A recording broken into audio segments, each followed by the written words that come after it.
Hey there, and welcome to the Orchestral Mockups course from Scorbit. I'm Chris Fitzgerald. I'm excited to have you here. In this course, we're going to be dissecting pro tips for orchestral MIDI sequencing. More specifically, our topics for this lesson are what MIDI is, how it works, and how you can use it for good and not evil. We'll discuss some of the more popular orchestral instrument libraries available and some things to think about as you're deciding which one is right for you. We will get into the nitty-gritty of how to polish up your mockups so they pop. Now, before we go further, what is a mockup? Well, a mockup is a prototype. It could be a model of a manufactured product, art for a website or app, and for composers, a mockup is a draft of a cue or music asset. Mockups may be a step in the process of getting to a scoring stage, or for lower budget projects, mockups may be the end product themselves.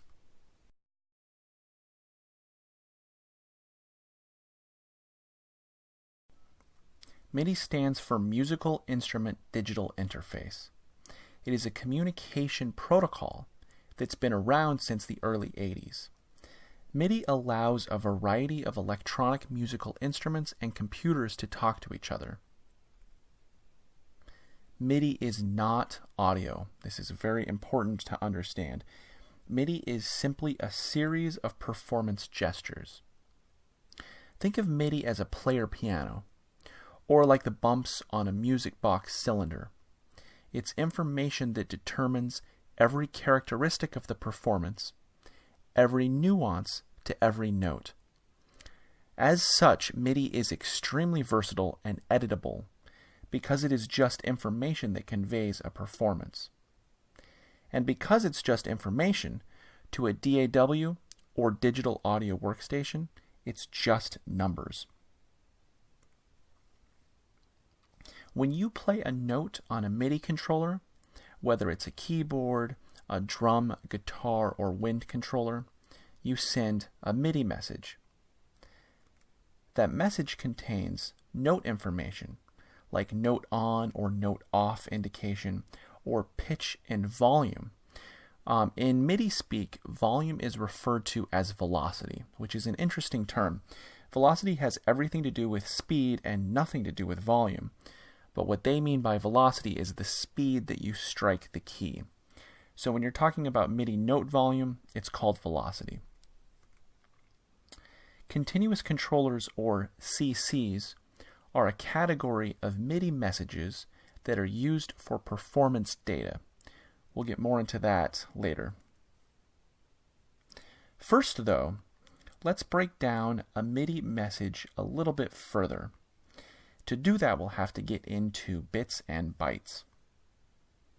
Now, computers are really only good at one thing: calculating data and processing data. I guess that's two things. But they deal in bits. And one bit is either a 1 or a 0, an on or an off. A grouping of 8 bits is called a byte. And MIDI messages are sent in bytes.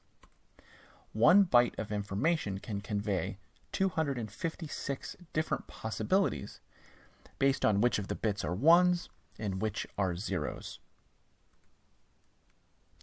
When you play a note, you send a MIDI message.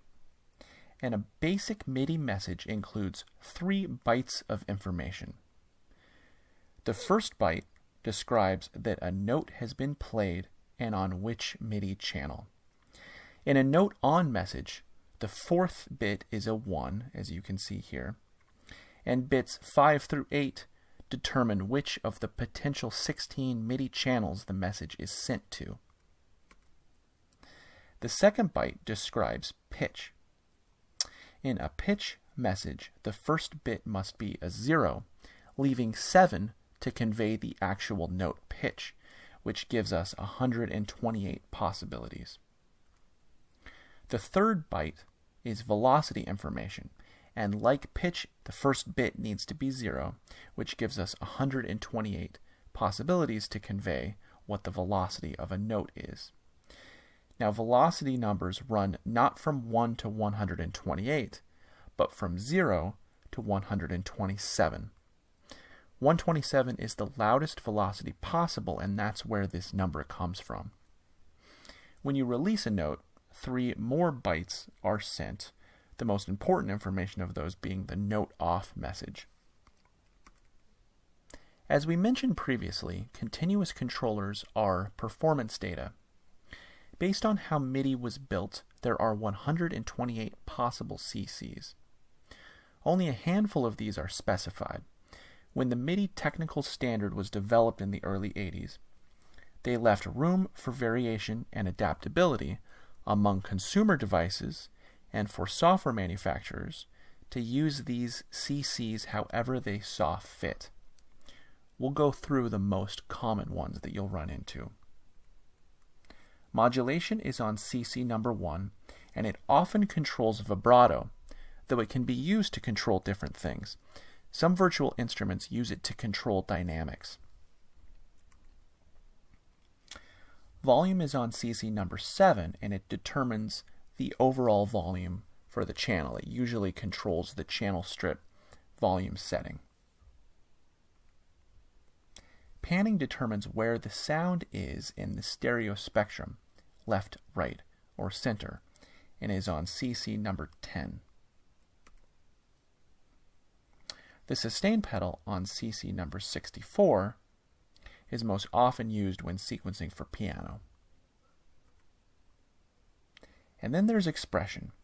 Expression is your secret weapon to bring your sampled orchestra to life. It's on CC number 11, and expression is volume control that is detached from the track's volume slider in the mixer. Now, volume is for balancing the overall volume for that channel, while expression is used to sculpt out dynamics within musical phrases. And we'll explore that in greater depth later on.